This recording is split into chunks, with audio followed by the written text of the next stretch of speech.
আমাদের সফরটা শুরু হলো এই হাওড়া স্টেশন থেকে। আমরা তো আমতা লোকালে যাব, আর একবারে হাওড়া থেকে একদম আমতা সে স্টেশন। কিন্তু আমাদের একটু মনটা একটু ভারাক্রান্ত হয়ে রয়েছে, একটু খারাপ লাগছে, কেননা খুব মেঘ, এত মেঘ যে আমরা একটা সন্দেহ করছি ওখানে কি সেইভাবে পাখি দেখতে পাবো। এই একটা দুশ্চিন্তা আমাদের। ভাইপুর কলবাস, ওটা আমতায়। ওখানে একটা খুব দুর্লভ পাখি পাওয়া যায়, যেটা আর কোথাও আমরা পাইনি, ওখানে বারবার পাওয়া যাচ্ছে। প্রায় 100টার মতো রয়েছে। সেটা হচ্ছে চেস্টনাট ক্যাপ ব্যাবলার।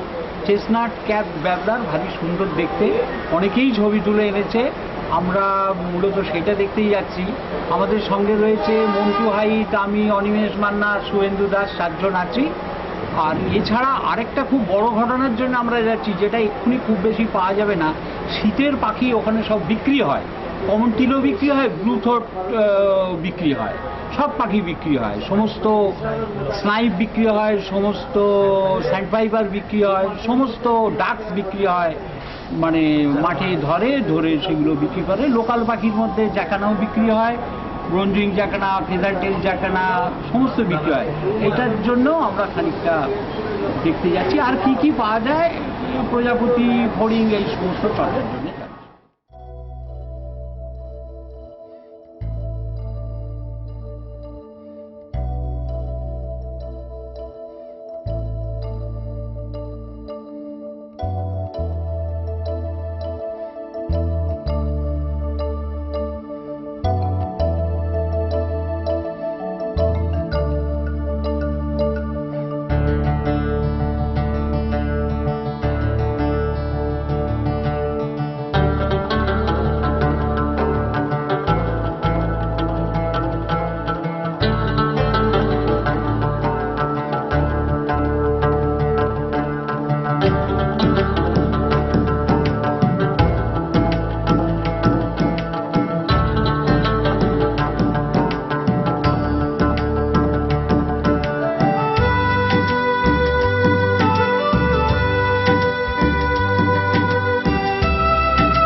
রুবিশটটা নেয়নি, রুবিশটটা ছবি তুলেছি,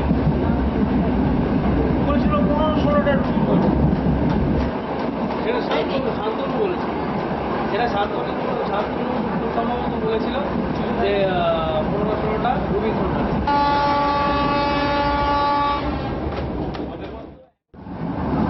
শীতের সময় এই যে জায়গাগুলো, শীতের সময়ে এই জায়গাগুলোতে প্রচুর পরিমাণে জল থাকে, যেটা বর্ষার জল। আর এই শীতের যে পরিযায়ী পাখিগুলো যেগুলো, সেগুলো প্রচুর পরিমাণে এখানে দিনে রাতে সবসময়ই থাকে। আর সেগুলো এই নানা মাঠ থেকে, যে মাজু বা কেন্দুয়া যে মাঠগুলো রয়েছে, এই মাঠগুলো থেকে পাখিগুলোকে ধরে স্থানীয় যে বাজারগুলো রয়েছে, সেই বাজারগুলোতে বিক্রি করে। তার মধ্যে কমন টেল রয়েছে, কটন টেল রয়েছে, লেসার হুইসলিং রয়েছে, নানা রকমের স্ট্রাইপ রয়েছে, স্যান্ডপাইপার রয়েছে, সমস্ত রকম মিলেমিশে। তার মধ্যে অনেক রকমের হেরাল রয়েছে, নানা রকম ববলার রয়েছে, লাইক্যাসার রয়েছে, রিপিট রয়েছে, কিছু বাদ নেই। জল মুরগির নানা রকম প্রজাতি রয়েছে, সেগুলো সমস্ত কিছুই। এই প্রায় 2 ঘন্টা লাগলো হাওড়া স্টেশন থেকে। আমরা আমতা স্টেশনে এসে পৌঁছেছি। আর আমরা একটু সন্ধান করছি যে কি একটা যানবাহন পাওয়া যায়। আমরা তো কলমাস এলাকায় যাব, কলমাস গ্রামে যাব, তো সেই হিসেবে দেখা যাক। ওই হঠাৎ একটা ব্ল্যাক শোল্ডার কাইট দেখতে পাচ্ছি। আমরা বাংলায় কাপাসি বলি। এর ওড়ার ভঙ্গিটা ভারী সুন্দর, এবং ওরা দেখেই চিনতে পারা যায় পাখিটাকে, যে কোনো জায়গা থেকেই চিনতে পারা যায়। মানে যদি পুরো নাও দেখতে পাই। এই একটা লাইট পোস্টে এসে বসলো, লাইট পোস্টে নয়, ইলেকট্রিকের তারের যে পোস্ট, তার উপর এসে বসলো। আমরা স্টেশন থেকে নামছিলাম এবং দেখি যে বাঁদিকে একটা মাকড়সার জালে একটা প্রজাপতি ধরা পড়েছে। এমিগ্র্যান্ট বলে মনে হচ্ছে। হ্যাঁ, এটা কমন এমিগ্র্যান্ট। একটা মটন এমিগ্র্যান্টও আছে, এটা হচ্ছে কমন এমিগ্র্যান্ট। আর এখানে আমরা দেখতে পাচ্ছি স্পাইডারটা এটা সিগনেচার স্পাইডার। এই জালেতে স্পাইডারটা চারদিকে চারটে পায়ের কাছে জোড়া জোড়া করে পা চারটে রাখে, সেখানে সিগনেচার করা থাকে, যেন সই করার মতো সাদা সাদা দাগ দিয়ে রাখে, সেই জন্যই এর নাম সিগনেচার স্পাইডার। দেখতে ভারী ভালো লাগে, আর এক চান্সেই চিনে যাওয়া যায়। আমরা ফর্চুনেটলি একটা অটো পেয়ে গেছি। এবার সেই আমরা তো যাব কলমাসের দিকে, কলমাস গ্রামে, কিন্তু কলমাসে সেইভাবে কিছু স্টপ তো নেই, ওটা একটা ভেতর দিকের গ্রাম। আমরা নামবো ধাইপুর বলে। এই যে ধাইপুর এসে গেছি। এবার আমরা এই ধাইপুর থেকে আমরা হাঁটতে হাঁটতে ভেতরের দিকে ঢুকছি, এই যাচ্ছি। আর এইবার আমরা এই কলমাস এলাকায় এসে পৌঁছেছি, মানে কলমাস গ্রাম। এই রুফাস জুট পেকার, একটা নয়, দুটো দেখলাম রুফাস জুট পেকার। রংটারও ভারী সুন্দর, দেখতেই পাওয়া যাচ্ছে। আর আশপাশে বেশ কিছু ছেলে আগ্রহী, তারা এসছে যে কি পাখি দেখছি আমরা। গ্রামে সাধারণভাবে যেটা আমরা দেখতে পাই, যে অন্যরাও আগ্রহী হয়ে ওঠে। আচ্ছা, এটা হচ্ছে ব্ল্যাক মাছ ডাক। এটা খুবই কমন ভারতে, সারা বছরই পাই এখানে। আচ্ছা, এটা হচ্ছে ফিমেল, কারণ এখানে থোরাক্সের ওপর দিয়ে দেখো হলুদ স্ট্রাইপ গেছে, যেটা মেলের ক্ষেত্রে মিসিং, এবং মেলের ক্ষেত্রে থোরাক্স পুরো কালো হবে। আর এটা কেন ব্ল্যাক মাছ ডাক, যদি দেখো ভালো করে, প্রথম অ্যাবডোমিনাল সেগমেন্ট একটা হলুদ রঙের হুড মার্ক আছে। এইটাকে তো আমরা করঞ্জ গাছ বলি, ডেরিস ইন্ডিকা। আর এখানে আমাদের স্থানীয় 3টে প্রজাপতি ডিম পাড়ে। একটা খুব সুন্দর প্রজাপতি আছে ইন্ডিয়ান সানবিম, সেটা ডিম পাড়ে। আর আরেকটা হচ্ছে কমন ব্যান্ডেড অল, ছোট্ট প্রজাপতি। আরেকটা হচ্ছে সেরুলিয়ান, সেটাও দারুণ সুন্দর দেখতে। এই 3টে প্রজাপতি এতে ডিম পাড়ে। যারা এই নিয়ে চর্চা করতে যায় তারা করঞ্জ গাছের কাছে এলে ভালো হয়, কিন্তু লক্ষ্য রাখতে হবে করঞ্জ গাছটা যেন জলের ধারে হয়। যদি জল থেকে অনেক দূরে থাকে তাহলে কিন্তু এইসব প্রজাপতিরা ওই গাছে ডিম পাড়ে না, ওই গাছের কাছে আসতেই চায় না।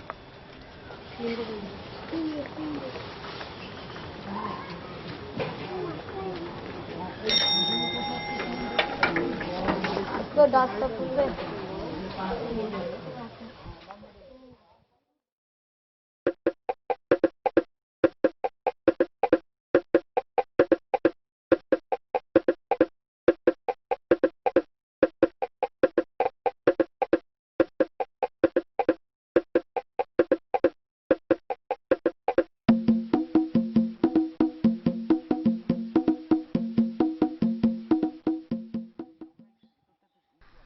তো একজন আমাদের জানিয়েছিল যে খড়ি ঘাস রয়েছে, খড়ি ঘাসের দিকে বেশি রয়েছে, সেইটাই হচ্ছে কলমাস। সেই জায়গাটার নাম, মানে গ্রামটার নাম হচ্ছে কলমাস। একটু অদ্ভুত নাম, পাখিও থাকে অদ্ভুত এখানে। তো এইবার আমরা ডান দিকে ঘুরতেই খড়ি ঘাসগুলো দেখতে পেলাম। খড়ি ঘাস এখানে প্রচুর চাষ হয়। তার একটা খুব বড় কারণ হচ্ছে, যেখানে যে পানের বরজ রয়েছে, পানের চাষ হয়, সেই পানের চাষের যে ঘরটা তৈরি করতে হয়, যে ঘরে অল্প অল্প আলো আসবে, অল্প অল্প আঁধার থাকবে, সেই ঘরটা পানের বরজ বলে, সেইটা খড়ি ঘাস দিয়ে করে। ফলে এখানে যে চেস্টনাট ক্যাট ব্যাবলার আছে বলে আমরা শুনেছি, এবং অনেকে ছবি তুলে পাঠিয়েছে, আমরা আজকে নিশ্চয়ই দেখতে পাবো। আমরা আশা করব যে চেস্টনাট ক্যাট ব্যাবলারটা এখনো অনেক দিন থাকবে, কেন পানের বরজ থাকার দরুন লোকে খড়ি ঘাসের চাষ তো করবেই, এবং খড়ি ঘাসের চাষ করা মানেই এখানে ওই ব্যাবলারটাও, চেস্টনাট ক্যাট ব্যাবলারটাও আমরা দেখতে পাবো। এইবার আমরা এই পানের বরজ ছাড়িয়ে চলে আসছি।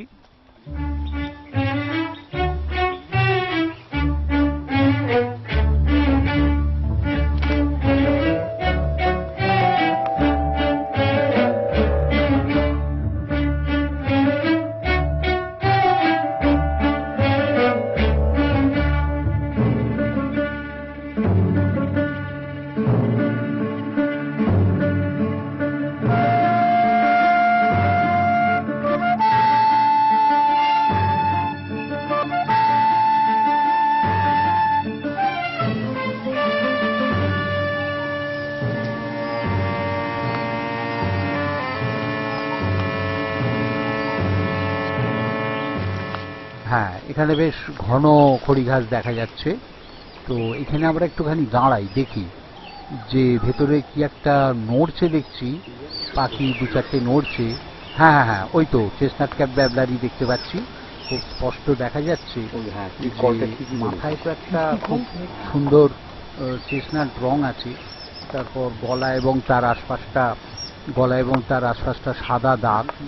আর এই কম্বিনেশনটাই পাখিটাকে ভারী সুন্দর করে তুলেছে এবং দেখলে খুব চমকে যেতে হয় যে এরকম একটা পাখি আছে। এই পাখিটা এখানে দেখতে পাওয়ার কথা নয়। এই পাখিটা যদিও সুন্দরবন এলাকায় কিছু কিছু দেখতে পাওয়া গেছে, রেকর্ড আছে।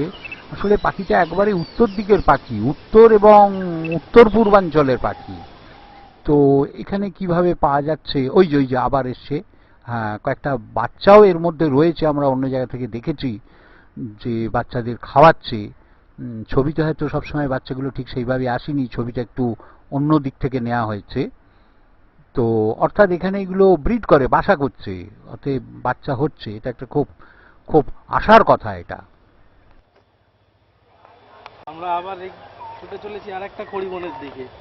চেস্টনাট ক্যাপ ব্যাবলার পাওয়া গেছে ওদিকে, অন্ততপক্ষে গোটা 30। আবার আমরা এগিয়ে যাচ্ছি সামনে খড়িবন, আর দূরে প্রচুর খড়িবন রয়েছে।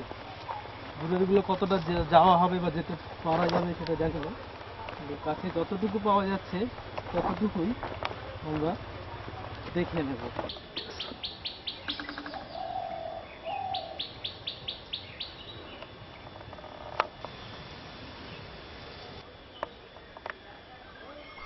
এই যে গ্রামের লোকেরা তাড়ি খায়, তালতাড়ি, তালতাড়ি যখন ভাঁড়েতে সঞ্চিত হয় তখন আমরা দেখেছি যে তালতাড়ির গায়ে অনেক স্থানীয় প্রজাপতি বসে থাকে। যেমন অনেক দূর থেকে আসে, নর্থ ইস্টার্ন জোন থেকে আসে, অরুণাচলের অঞ্চল থেকে আসে ব্ল্যাক রাজা বলে একটা চমৎকার প্রজাপতি, সে এইসব রস খেয়ে বেঁচে থাকে।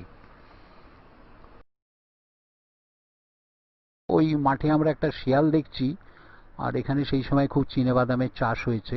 এখানে চীনাবাদামের চাষ খুব বেশি এবং শিয়ালগুলো দিনে দুপুরে ঘুরছে, কাউকেই ভয় পায় না, রীতিমতো খুব স্বাস্থ্যকর শিয়াল, খুব খুব খুব স্বাস্থ্যবান, স্বাস্থ্যকর বলাটা ঠিক হলো না, স্বাস্থ্যবান শিয়াল। আর আমরা এখানে নানা রকম একটা পিপির, নানা রকম পাখিও দেখতে পাচ্ছি মাঠে। একটা পিপির দেখছি, প্যাডিফিল পিপির, এই একটা স্ট্রাইপ টাইগার, একটা প্রজাপতি বসে রয়েছে স্ট্রাইপ টাইগার, এবং ওটা ফুলের মধু খাচ্ছে। একটা ফড়িং দেখছি, রুফাস ব্যাক মার্শক, তারপর রুফাস মার্স গ্লাইডার দেখলাম। এরকম অনেক কিছুই আমরা পাচ্ছি এখানে।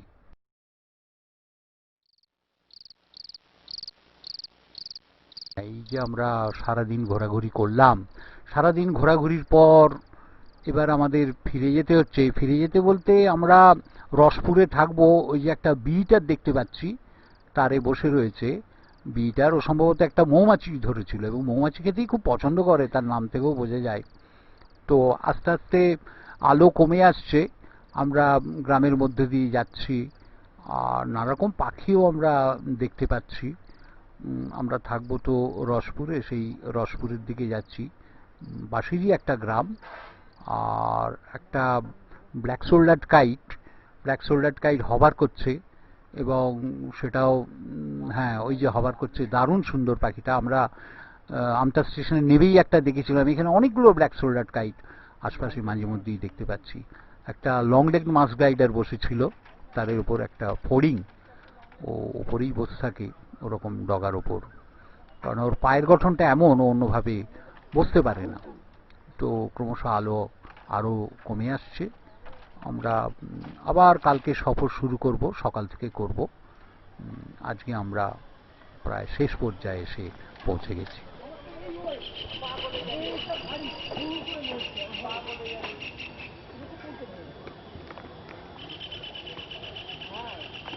ডাহুক পাখি তাদের কোয়া কোয়া এবং কুঁকু দিয়ে আমাদের সম্ভাষণ করে। আজকে আমরা মন্টুদার বাড়ি যাচ্ছি অনেক আশা নিয়ে, রাতে বিভিন্ন প্যাঁচা দেখবো এরকম আশা আছে। এটা আমার মূলত ইচ্ছা এখানে কিছু ফিশিং ক্যাট এবং জঙ্গল ক্যাট দেখার খুব ইচ্ছা। আমাদের গ্রাম বাংলার খুবই এক সময়কার কমন ছোট বিড়াল, মেছো বিড়াল এবং উট বিড়াল। নিশাচর প্রাণী, সাপ বিভিন্ন রকমের সম্মুখীন হতে পারি। তো দেখা যাক আমরা কি পাই আজকে। যেটা বলা আছে যে এক্ষুনি 10 জন লোক এলেও হয়, যাতে ব্যবলার না থাকে। বলবো বলতে কি, এই জায়গাটা তো আমরা বারবারই বলছি এসছিলাম চেস্টনাট ক্যাপ ব্যবলার দেখবো বলে, কিন্তু আমরা অনেকগুলো পেয়েছি, প্রায় চারটের মতো পেয়েছি। ওই এই গলটা পেয়েছি, সার্পেন্ট ক্রিস্টেড সার্পেন্ট ইগলটা পেয়েছি, অন্তত 3টে ওরিয়েন্টাল হানি বাজার পেয়েছি, অন্তত 6টা ব্ল্যাক শোল্ডার কাইট পেয়েছি, শিগরাও পেয়েছি 4-5টা, এবং শিয়ালের ডাক এখন খুব দূর থেকে শুনতেও পাচ্ছি। এবং দিনের বেলা শিয়াল, দিনের বেলাতেও শিয়াল দেখলাম, এটাও একটা খুব আশ্চর্যের ব্যাপার। এবং আর জায়গাটা যে দেখছি মনে হচ্ছে যেন যে জাঙ্গল ক্যাট বা ফিশিং ক্যাট, এই বাঁদিকে ঘর ফিশিং ক্যাটও রয়েছে এখানে, এইটা মনে হয়। জি, কোথায় যাওয়া হবে কাকা? আর সজারু না সজারু এখানে দেখতে পাই না। সজারুর এই জায়গা না, সজারু হচ্ছে যে জায়গাটা খুব মানে তোর রয়েছে, মানে খুব ঝোপঝাড় নিরালা, সেখানে চাষবাস নেই, লোকে যাতায়াত করে না, সেই রকম জায়গাটাতে সজারু থাকবে। এখানে যেটা সেই দেউলপুরের যে জায়গাটা, জঙ্গল ক্যাটও পাবে, ফিশিং ক্যাটও পাবো। হ্যাঁ, ফিশিং ক্যাটও পাবে।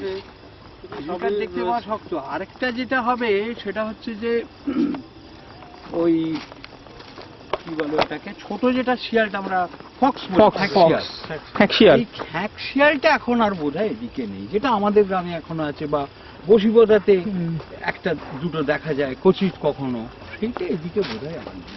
কিন্তু মেদিনীপুরে স্থানীয় কয়েকজন ওয়াচার যদি নিয়মিত এখানে বার্ড ওয়াচিং করে, তাহলে তারা আরো অনেক পাখি মাঝে মধ্যে পাবে, যা চট করে দেখতে পাওয়া যায় না আশপাশে। অনেক পাখি পাবে, প্রজাপতি পেতে পারে, ফড়িং পাবে, ফড়িং পেতে পারে। হ্যাঁ, সেইটা একটা অবশ্যই, পাখি প্রজাপতি ফড়িং তিনটেই খুব ভালো করে পাবে আর কি। হ্যাবিটেটটা খুব ভালো হ্যাবিটেট।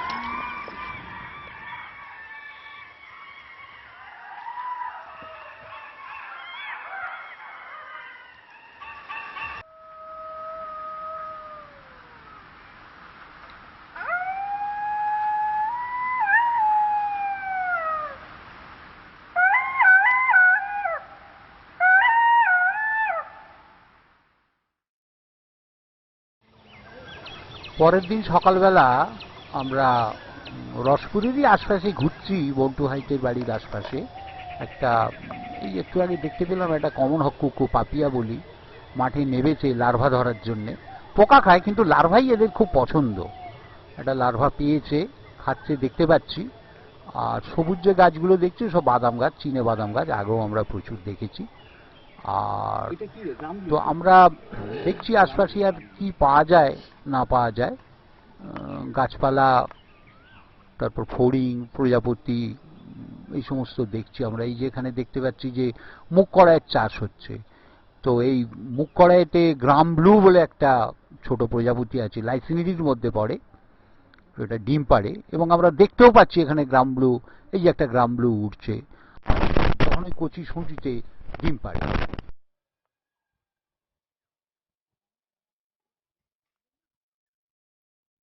মানে আসল হচ্ছে কালো ওকড়া, ওটা থেকে কালকেরা নাম হয়ে গেছে। আর বাংলাদেশি লোক বলতে পারে না, ওই জন্য কালকেরা বলে। বইয়েও অনেক সময় কালকেরা লেগে, আসলে কালকেরা বা কালো ওকড়া। হ্যাঁ, কালো ওকড়া থেকেই কালকেরা নামটা হয়ে গেছে। ওই যে ওর পায়ের কাছেও একটা, দু পায়ের ফাঁকেও একটা কালকেরা। আর এতে ওয়ান্ডারার বলে একটা চমৎকার প্রজাপতি আছে, কমন গাল রয়েছে, খুব সম্ভবত পায়োনিয়ার, পাতা খেয়েছে, এইটা খেয়েছে তেলামনি, এইটা এখানে খেয়েছে পাতাটা। খাচ্ছিস?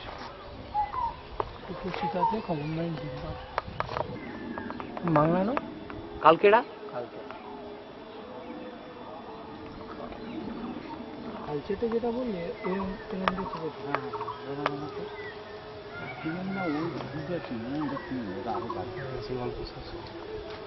এই গাছটা, যে গাছটার নাম আমরা বার করতে পারিনি এখনো, এই ফ্যালকেট ওগুলো হচ্ছে এই গাছটার সঙ্গে খুব যুক্ত। আমরা এখনো জানি না যে এখানেই ডিম পাড়ে কিনা বা কি কারণে আসে। এই গাছটাকে আমরা যেখানে দেখতে পাই সেখানেই ফ্যালকেট ওগুলো পাই।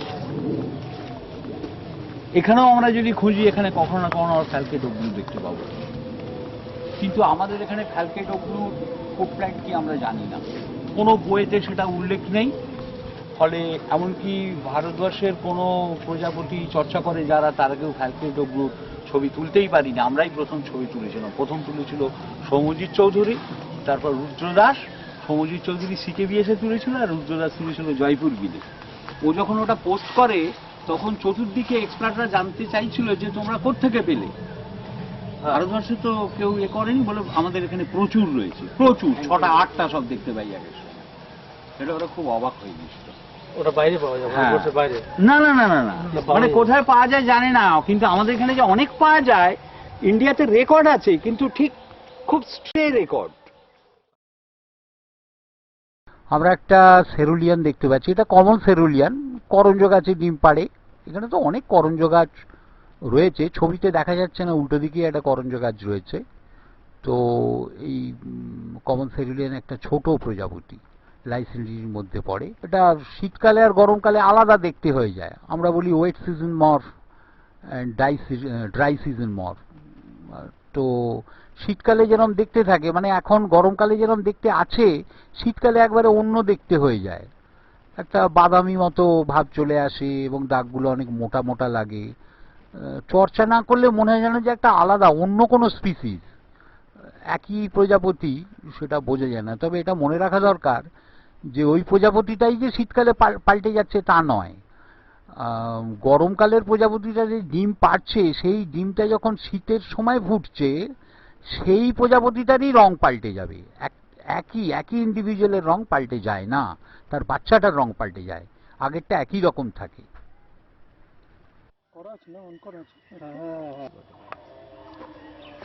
আমার জীবনে হাজার দেখলেও আনন্দ।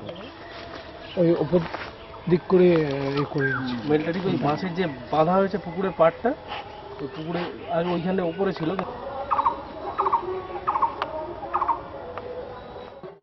আমরা বেরিয়ে পড়েছি, আমরা ঘুরছি। আমরা আস্তে আস্তে অনেকটা পথ এগিয়ে যাব। পথে অনেক রকম জিনিস দেখতে পাচ্ছি, একটা দামাও দেখতে পাচ্ছি। আর দেখা যাক কি কি আর পাওয়া যায়। আমরা ক্রমশ হাঁটতে হাঁটতে চলে যাব দামোদর নদীর ধারে, বেশ খানিকটা দূরে। তো এইভাবে দেখা যাক যে সারাদিন ঘুরে আর কি কি পাওয়া যায়। এইটা এখানে একটা কমন মর্মন দেখতে পাচ্ছি, তো দেখা যাক এখন।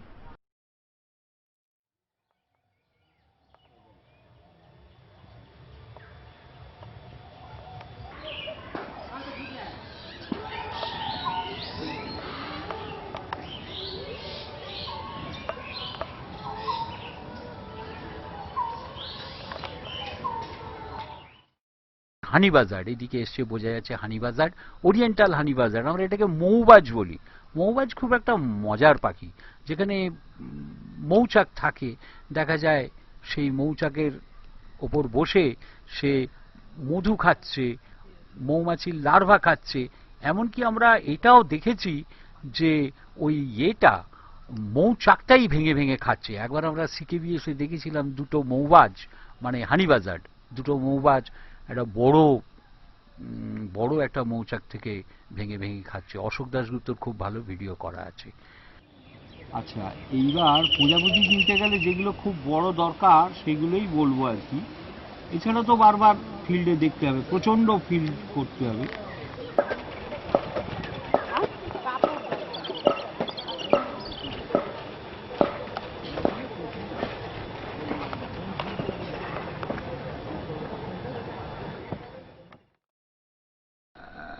দুটো কমন প্রো এসে বসেছে।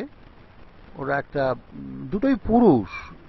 তো হাতিশুঁড় গাছে এসে বসেছে। হাতিশুঁড় গাছে পাইরোলিডিজিন বলে একটা কম্পাউন্ড আছে, সেই কম্পাউন্ডে এদের খুব দরকার লাগে বলতে এরা ওই পাইরোলিডিজিন শুষে নিচ্ছে। এবার ওরা মেটিংয়ের সময় সেইটা স্ত্রী প্রজাপতির শরীরে পাঠিয়ে দেবে, তার দ্বারা ডিমটা সুরক্ষিত হবে। এই পাইরোলিডিজিন সাধারণত আসে পুরনো গাছ থেকে, যে গাছটা একটু ভেঙে চুরে গেছে। নতুন হাতিশুঁড় থেকেও পাওয়া যাবে, তরতাজা হাতিশুঁড় থেকেও পাওয়া যায়, যদি একটু ভেঙে দেওয়া যায়।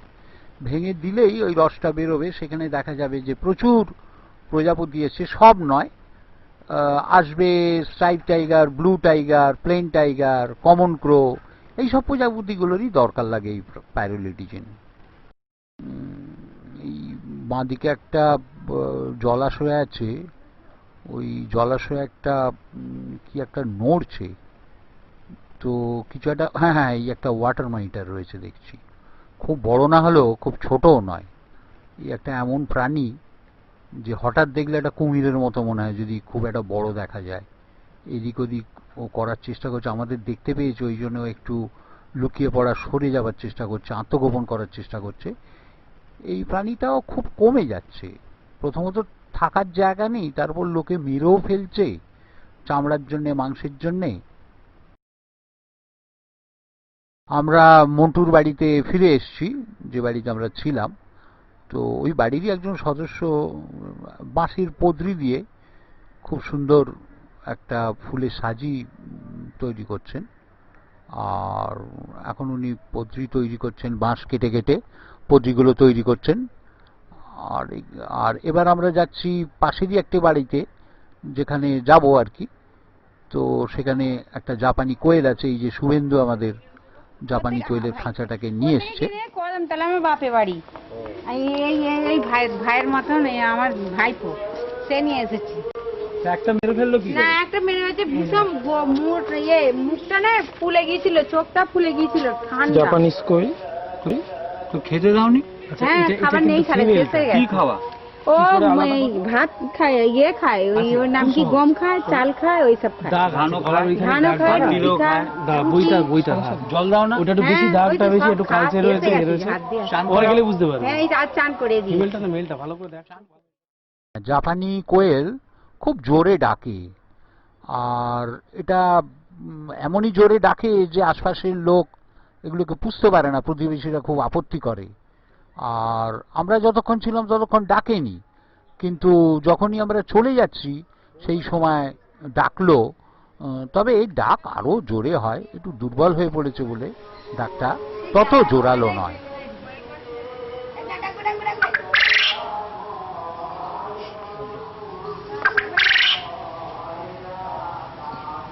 এটা অন্তত 4-5 মিনিট বেড়ে তো ভালো রেকর্ড হবে কলটা, জাপানিজ কলের রেকর্ড থেকে উদ্ভিদ।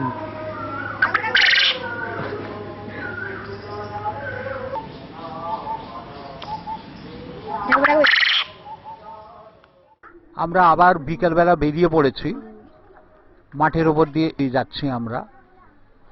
শুনেছি এখানে একটা তালগাছে একটা বাবুই পাখি বাসা করে। তো মাঠে অনেকগুলো ক্যাটলি গ্রেড ঘুরছে, যেগুলোকে আমরা গোবক বলি। এগুলো তো এখন ব্রিডিং সিজনে আছে, ব্রিডিং প্লুমেজে রয়েছে, ফলে হলদে রঙগুলো এসছে দেখা যাচ্ছে, এখন এরা বাসা করছে।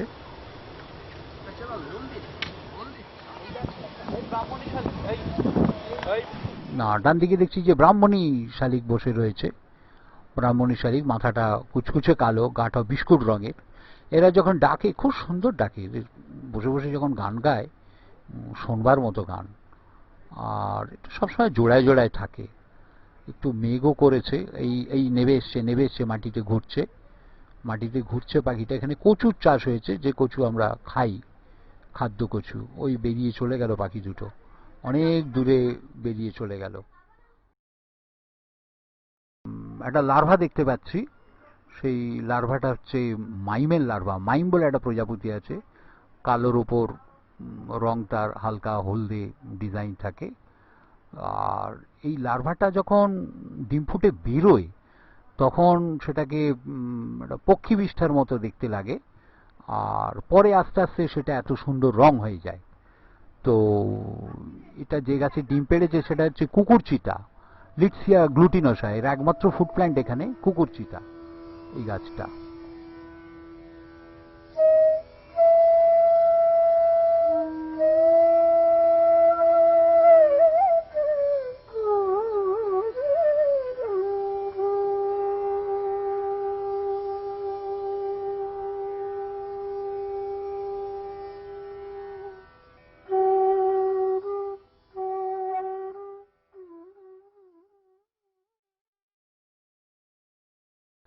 আস্তে আস্তে আলো কমে আসছে, আমরা বাবুই পাখির বাসার দিকে যাচ্ছি। তো দেখা যাক, মাঠেতে নানা রকম বুনো ফুল হয়ে রয়েছে। এই বাবুই পাখির বাসার কাছে চলে এসেছি। একটা পুরুষ বাবুই পাখি বাসা তৈরি করছে, আমরা দেখতে পাচ্ছি। এরা তো পুরুষরাই বাসা তৈরি করে। বাসাটা বনে নানা ঘাসের পাতা দিয়ে পাতা ছিঁড়ে আনে, তারপর খেজুর গাছের পাতা ছিঁড়ে আনে, এইভাবে লম্বা মতো বাসা করে। প্রথমে বাসার খানিকটা করে, যেটাকে আমরা হেলমেট বলি, হেলমেট স্টেজ পর্যন্ত করে স্ত্রী পাখিদের দেখায়। যদি কারুর পছন্দ হয় তাহলে সেই বাসা আবার কমপ্লিট করতে থাকে, নাহলে সেই বাসা অসম্পূর্ণ অবস্থায় ছেড়ে দিয়ে চলে যায় আবার সেই গাছেরই অন্য একটা জায়গায় আবার একটা বাসা তৈরি করে। এইভাবেই চলে এদের বাসা করার কাজ। এবং এই সময়টা ওরা ডিম পাড়ে। এবং দূরে আমরা দেখতে পাচ্ছি ক্রমশ দিন শেষ হয়ে আসছে, গোবকের ঝাঁক ফিরে যাচ্ছে। তারা যে গাছে রাত্রিরে থাকবে সেই জায়গায় তারা ফিরে চলে যাচ্ছে। আমরাও আস্তে আস্তে ফিরে আসছি। আজকের মতো আমাদের, কালকে আমরা চলে যাব। আজকের মতো আমাদের এই সফর শেষ হলো।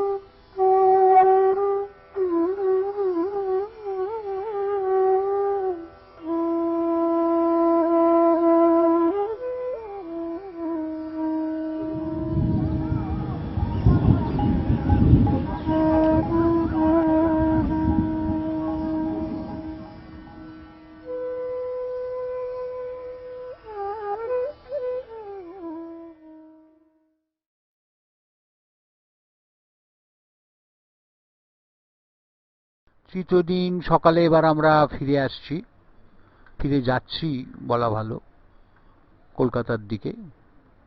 তো এরই মধ্যে আমরা দেখছি কিছু পাওয়া যায় কিনা, যেটুকু সময় হাতে আছে। তো কিছু গোবক উঠছে, একটা কালো চিল উঠছে দেখতে পাচ্ছি। আগেই বলেছি যে এখানে প্রচুর বাদামের চাষ হয়। একটা রেড হুইস্কার্ট বুলবুল বসে রয়েছে গাছের ঝোপে। এখানে রেড হুইস্কার্ট বুলবুলটাই বেশি, 100টার মধ্যে 90টাই রেড হুইস্কার্ট বুলবুল।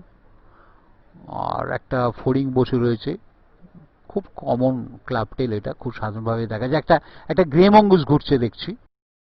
এইভাবে আমরা ফিরে আসছি আস্তে আস্তে। আমরা যা পেলাম আমাদের সঞ্চয় হয়ে রইল চিরকালের জন্য মনের মধ্যে।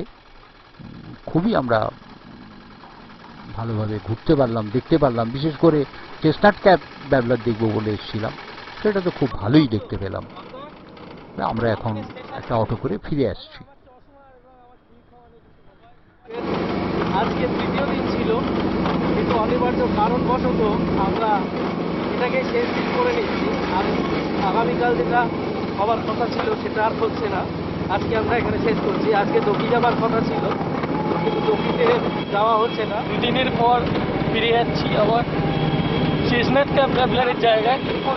তবুও যেন চেস্টনাট ক্যাপ ব্যাবলারের ওই চেস্টনাট রং আর দেশি দুধে তৈরি করা ক্ষীরে ওই সাদা রং ছেড়ে যেতে পারছি না, তবু ছেড়ে যেতে হচ্ছে।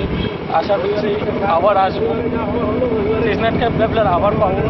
শীতকালে আরও এখানে বিদেশি হাঁস দেখতে পাবো, সেই আশা নিয়ে আসবো। গরমের কিছু পাখিও পেলাম। এরপর দক্ষিতে আসবো, বিভিন্ন রকম দেশি মাছ যেগুলো প্রায় বিলুপ্ত প্রায় আমাদের এখানে, সেই মাছগুলো আমরা দেখতে আসবো আশা রাখছি।